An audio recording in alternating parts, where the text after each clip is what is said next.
And now our next showcase is Charlie Angus. Chers amis, veuillez accueillir. Dear friends, our next candidate, Charlie Angus. I'm Charlie Angus. I get my name from my grandfather who died at the mine just before I was born. Je dois mon nom à mon grand-père qui est mort à la mine d'or avant ma naissance. My parents quit school when they were teenagers. They were the kids of miners. University wasn't an option. Je me souviens de ma mère qui faisait des cours par correspondance le soir. And when he was 40, my dad earned enough money to go back to school. He became a professor of economics. That was our ticket into the middle class. And we moved into an overcrowded townhouse in Scarborough, plein de musique, de joie et de débat. The first Clash album opened my eyes. It made me think that it was possible for a kid from nowhere to get active and maybe, just maybe, help change the world. So Andrew Cash and I formed a band. We organized music rallies to get young people active in political change. Ma femme et moi, on a ouvert une maison pour les sans-abri au centre-ville de Toronto. J'avais 25 ans. Puis, on a déménagé dans le Nord pour élever notre famille. On a fondé un magazine sur les politiques et la culture du Nord. C'est là que je me suis battu contre l'importation de déchets toxiques chez nous. I worked with Jack Layton in this fight. He encouraged me to run for public office. And I brought that grassroots activism to Parliament, fighting for blue-collar workers, the LGBTQ community, and artists. But everything became more urgent when I met 13-year-old Shannon Kustasian from Attawapiskat. I watched her grow into an extraordinary civil rights leader, fighting the brutal injustices faced by Indigenous children in this country. We lost her to an accident in 2010, but I think of her every single day. Children only have one childhood, and once it's gone, it never comes back. I'm running for leader so that I can tell Shannon's generation that there is reason for hope, that this nation really does have their back. Qu'elle peut compter sur nous.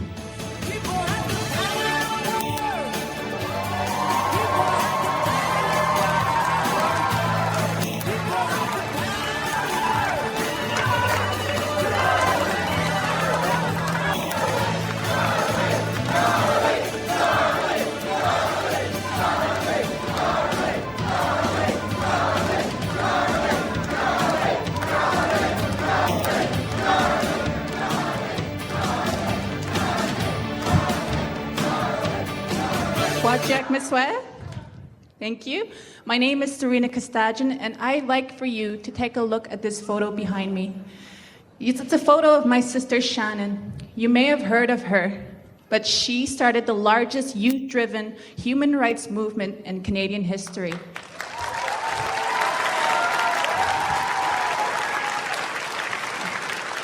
When she was just 13, Shannon found out that her school, our school in Attawapiskat, was in such terrible shape that Aboriginal children on reserve don't have equal access to educational funding as other kids do in Canada.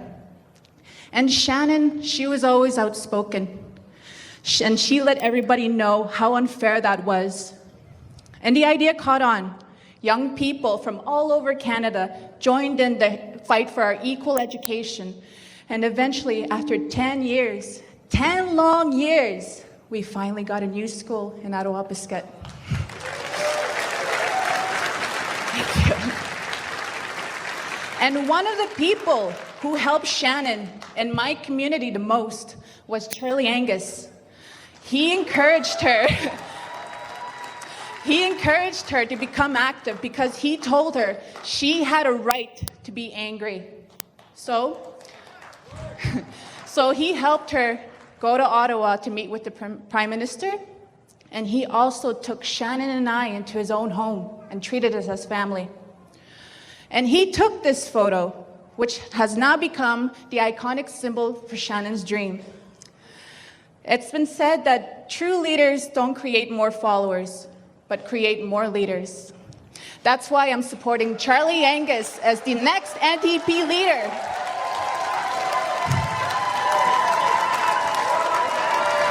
Because He has a proven record of helping people help themselves and a record of compassion for our most vulnerable people. Charlie showed young people in my community that we have the power.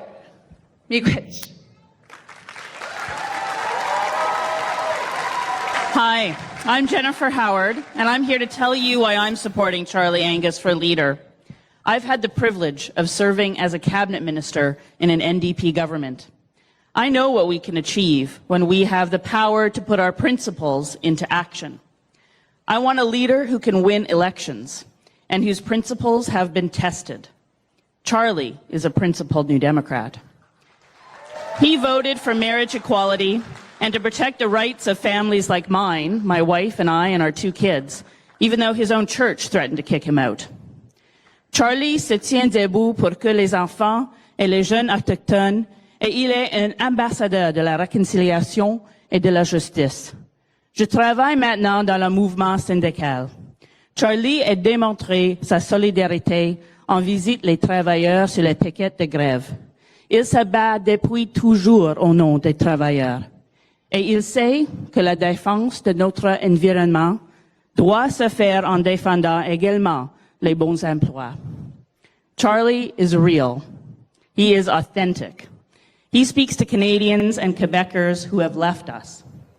Charlie has a plan to rebuild our party and to put regional organizers back on the ground where they're needed. He'll have us ready for the next election. I believe that when we get to see Charlie face off against Justin, there will be no doubt about who really has our back. If we want to build the nation of our dreams, to fulfill the promise of Tommy Douglas and the legacy of Jack Layton, we need a leader who can take us to government and who will never sacrifice our values to get there. Charlie is that leader. Every day, Charlie shows us that people have the power.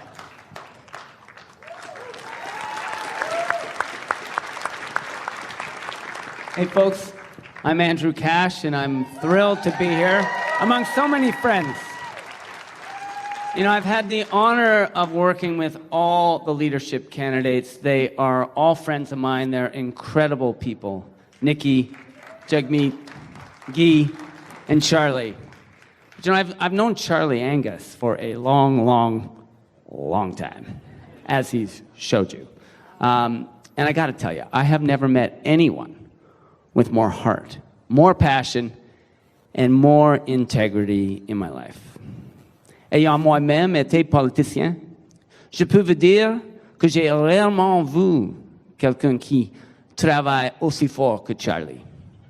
Et il le fait avec le même effort pour les gens de sa circonscription, de son parti et pour son pays. Charlie, you know, Charlie walks the talk. As he does. I mean, we all know that. I mean, as he showed you, yes, we did start a band when we were teenagers. And yes, he did start Home for Homeless People right then when we started that band. But what he doesn't tell you is that we were getting very successful. We had a clear path to a different kind of life. And Charlie decided, no, this is the right thing to do. This is what has to be done right now. And you know, he has never stopped. Il est toujours là pour écouter et se battre pour tous les Canadiens qui ont été mis de côté et pour les gens qui sont de plus en plus nombreux à ne plus trouver de place dans notre économie. You know, as a longtime freelance and contract worker, before he entered politics, Charlie knows we've got to address head on the fact that too many workers, particularly young workers, are just a bike accident away from poverty. Il faut changer ça. Et je crois que Charlie Angus est le leader qui peut le faire. But you know, folks, okay, is he a slick backroom operator? No, he's not. Okay. Does he say stuff he doesn't believe in? No, he doesn't. Is he kind of noisy sometimes? Yeah, he is that. Yeah, for sure. But you know, when you're fighting alongside folks who are getting left out, left behind, shut down, unseen and unheard, you know, sometimes that's noisy business. And that's who he is. That's what we need in our party. That's what millions of Canadians are looking for in the NDP. And that's why I'm so proud to be here today to introduce Charlie Angus as the next leader of our party and the next Prime Minister of Canada. Charlie Angus.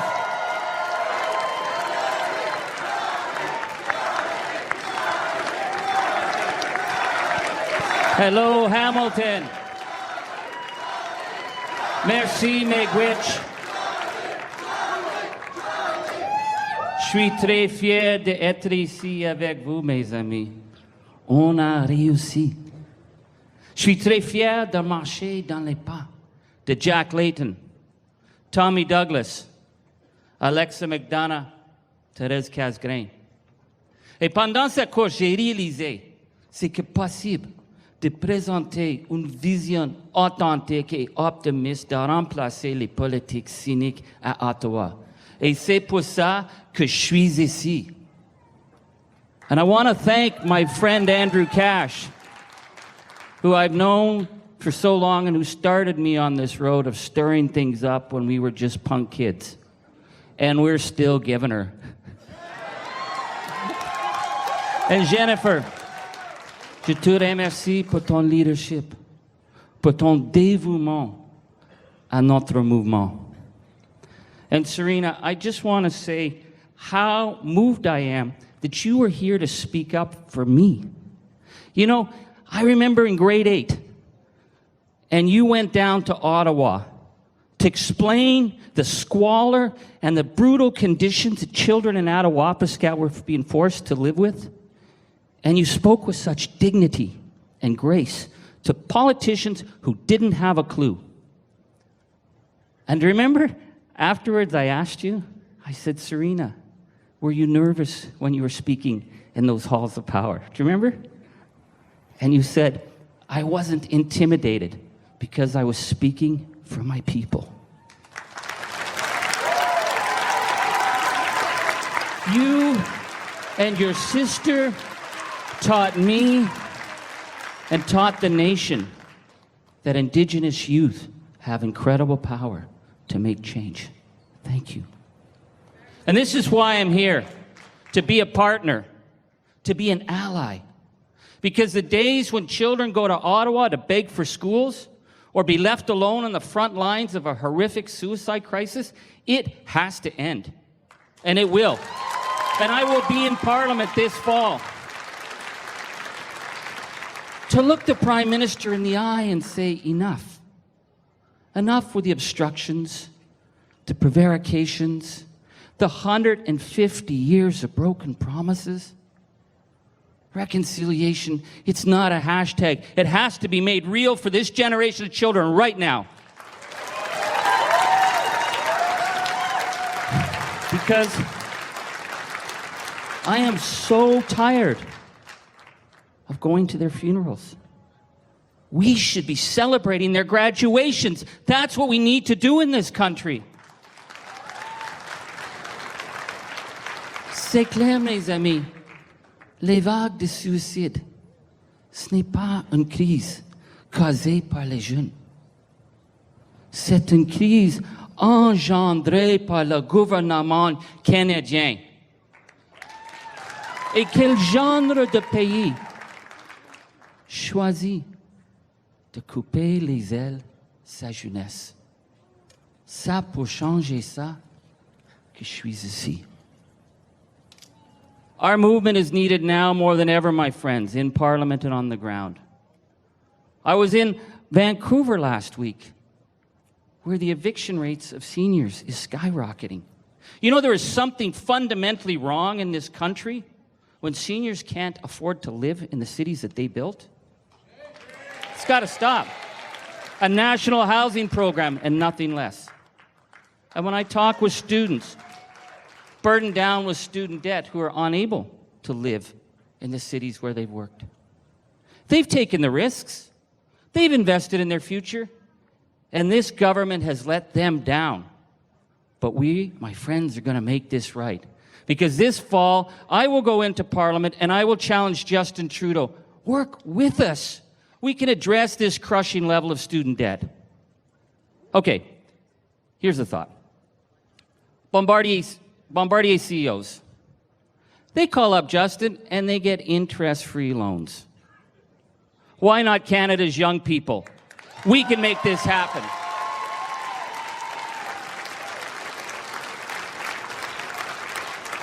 Et quand je parle avec les travailleurs et les travailleuses, c'est clair, ils ne croient pas que Ottawa comprend la réalité.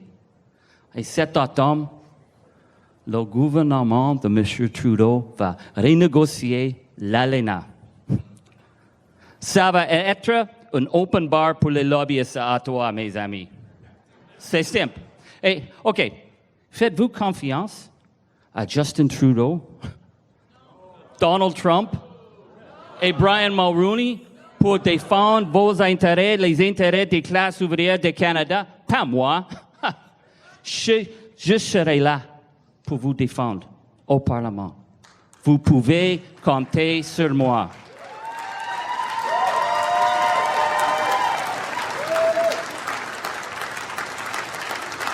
And you know, I never forgot one of the first things that was said to me when I started to launch this campaign. I got stopped at the Tim Hortons in South Porcupine, Ontario, by a 68-year-old man who told me he's going back to work underground in the mine on the drills because his pension was robbed by corporate insiders.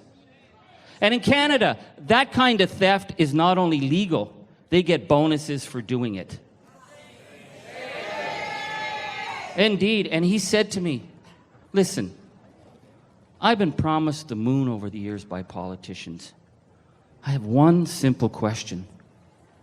If you get in, will you have my back? Well, yes, I will. Yes, I will, because people need a leader in Ottawa who will fight for them, but who will build with them. You know, on this campaign, I've seen the incredible goodness, the tolerance, the resourcefulness of the Canadian people. And let me tell you about my good friend Colleen Wake. She works at the Cami plant in Ingersoll, the most efficient automobile manufacturing plant in North America. And Canadian taxpayers gave millions to bail out GM. And her workers have given them everything. But you know what we've learned is with the 1%, it's never enough. Now they want to ship the jobs to Mexico. So today, Colleen and her workers are setting up the picket lines to defend the Canadian jobs that Justin Trudeau and Andrew Scheer will never defend. And I will be with them. And you, I know, my friends, we will be with the workers at Cami because this is the front line. And let me tell you about meeting with the IBEW energy workers in Edmonton. They're training the oil patch workers to build a green, sustainable economy with good-paying jobs because blue-collar Canadians see the future. And I want to tell you about Jeff Pistorius. He started a delivery business with a bicycle and grew it into a large cooperative employing dozens of people with decent wages in downtown London. And when I talk to these workers, what they tell me is they want a partner in Ottawa to build livable cities and economies that work for people, and we will be that partner. We will. Nous faisons face à trois crises majeures. Il faut de la justice économique, de la justice environnementale et la justice pour les communautés autochtones. Et ces trois enjeux sont indissociables. And there's another thing I've learned in the 9 months of this campaign, is that leadership, it's not about the leader. It's about giving people a reason to believe that they truly have the power to make change. This is the work I have done my whole life. On a beaucoup de pain sur la planche, mes amis, mais je suis le candidat qui a l'expérience pour unir notre mouvement, pour donner l'énergie à nos militants qui vont préparer l'élection 2019. Je suis gonflé à bloc pour le job. But I gotta know, I'm gonna admit it, we have a lot of work to do. But it starts by looking out for each other in these divisive times. Because we need to remember that what brings us together as a nation is so much greater than the false politics that divide us. And never forget that the real division that exists in this country is economic. And bringing people together is what we do as New Democrats. Bringing together the communities from the mosques in 905 and the youth leaders in Treaty 9. Standing up with this Hamilton steelworker and the bike couriers in Toronto. Réunir les artistes de Montréal et les employés du secteur forestier de Jonquière.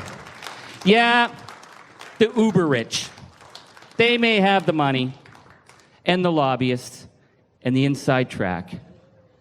But our history in the New Democratic Party, in the labor movement, in the women's movement, in the environmental movement, at the grassroots has proven time and time and time again that people have the power to make change. And we're going to bring that change to Ottawa. Because this is our party. This is our movement. This is why we are here, my friends. So let's get it done. I got your back. Comptez sur moi. People have the power. Yes.